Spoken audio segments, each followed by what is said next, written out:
Puzzle RPGs can be tricky to get right. Developers must delicately balance the quick-fix satisfaction of puzzle gameplay with the meaningful depth that most players demand from RPGs. Rovio's Phoenix Rangers got the chop after 7 months in soft launch, while both Spooky Pop and Heyday Pop were killed by Supercell for not meeting the company's standards. You'd forgive Supercell then for packing it all up and trying a different venture. Instead, it's firing its most precious franchise into its third attempt at cracking puzzle RPGs. Clash Quest is the sum of all Supercell's learned about this tricky genre. And in this first episode of the GameDev Playbook, we're breaking down just how successful its soft launch has been. So, how does Clash Quest play? Well, here's the core mechanic. Each character is a puzzle piece that the player combines with similar character types to launch attacks. It's a bit like Legend of Soulguard. Different characters have different roles. Need a close range attacker? Use this damage dealer to strike the nearest target. Need someone to soak up missiles? He's your man. Unlike Legend of Soulguard though, you tap instead of swipe to unleash attacks.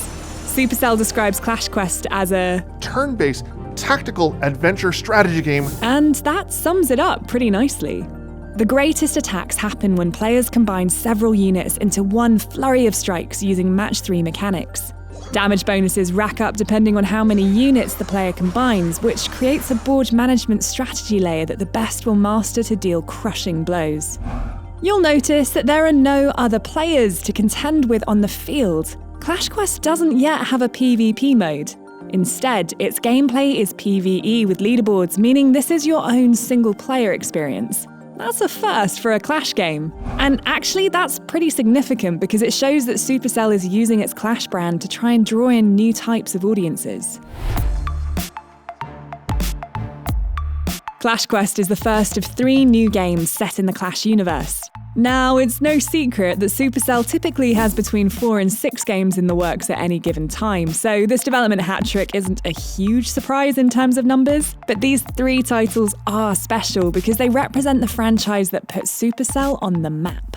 They're not dispensable new ideas, but offshoots of a global IP that's worth billions. The stakes are high though. Clash's value has been trickling down since 2015, so Supercell needs Clash Quest to pump spending power back into the franchise. Can it do it?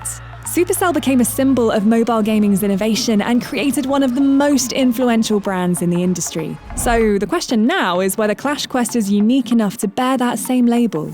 Will the strategy to double down on the Clash franchise pay off? For game refinery analyst Timu, the answer is, it's not working yet.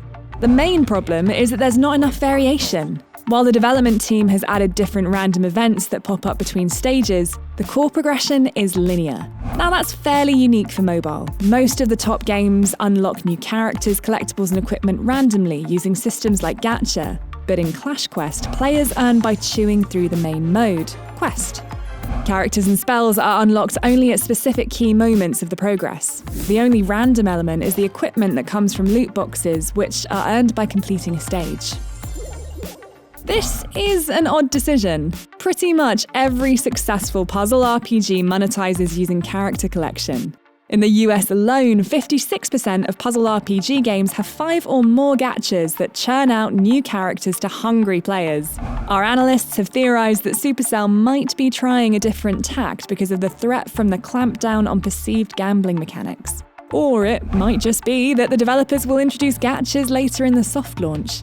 Either way, if Clash Quest were to take a leaf out of Brawl Stars or Clash Royale's book and not lock character collecting behind progression, it might make the game more engaging. The bigger issue is that Clash Quest doesn't seem to know its audience. Clash has typically been a brand for the hardcore mobile gamer. Clash Royale even has its own esports league. But Clash Quest strips things back, so you're really just doing this. And this. That's not a lot of depth for a player who likes their puzzle RPGs heavy on the role-playing. There also aren't many of the tricks or risks that made Supercell a paragon of innovation. By making safer bets, the developers might be trying to appeal to casual audiences who prefer simplicity. The trouble is, as the game progresses, the strategic element of where to prioritize attacks becomes far too complicated for casual players used to games like Candy Crush and Homescapes.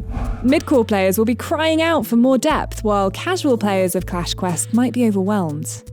The very thing that Game Refinery's analysts believe will improve Clash Quest conflicts with that key casual audience: deeper RPG elements.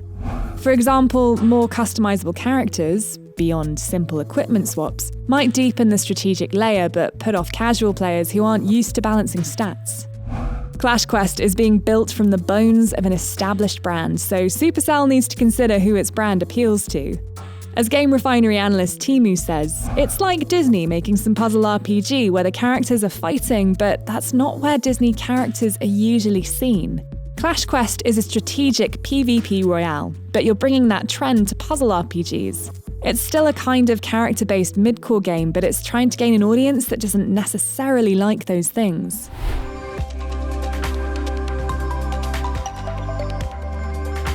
Don't dismiss Clash Quest just yet, though. Remember Brawl Stars? It struggled for over a year in soft launch, yet in 2019 had 87 million players.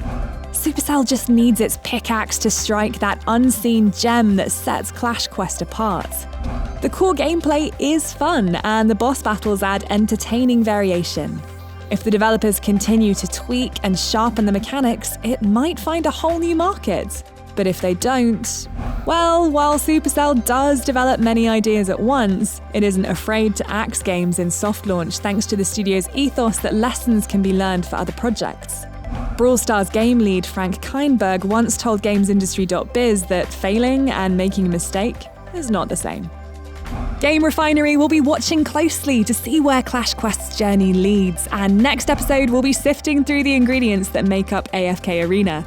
So subscribe for more insights from the analysts plugged into the mobile games industry, and thanks for watching.